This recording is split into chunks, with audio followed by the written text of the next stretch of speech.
اور یہاں پر آپ کو اہم خبر سے اپڈیٹ کریں گے۔ چشتیہ سے ہمارے نمائندے یعقوب پراچا کی رپورٹ کے مطابق پورے پاکستان کی طرح شہر چشتیہ میں بھی عید الاضحیٰ عقیدت اور احترام سے منائی گئی۔ گزشتہ سالوں کی طرح اس بار قربانی کے جانوروں کے خریدار بہت کم تھے۔ لوگوں کا کہنا تھا کہ صبح سے شام تک لوگ آتے ہیں اور جانوروں کا ریٹ معلوم کر کے چلے جاتے ہیں، مگر ہم لوگ بڑے پریشان ہیں، کوئی خریدار نہیں ہے۔ خریدار ریٹ نصف سے بھی کم لگاتے ہیں۔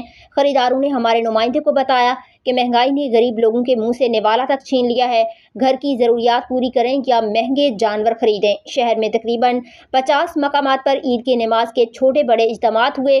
سیٹلائٹ ٹاؤن میں جامع مسجد کے سامنے پارک میں عید الاضحیٰ کی نماز ادا کی گئی۔ اس میں بچے، بوڑھے، نوجوان سب اللہ کے حضور سجدہ ریز ہوئے۔ اپنے خطاب کے دوران مولانا صاحب نے فرمایا کہ قربانی خالص اللہ کی رضا کے لیے ہے، اس میں اگر کوئی دکھلاوا یا ریاکاری ہوئی تو آپ کی قربانی قبول نہ ہوگی۔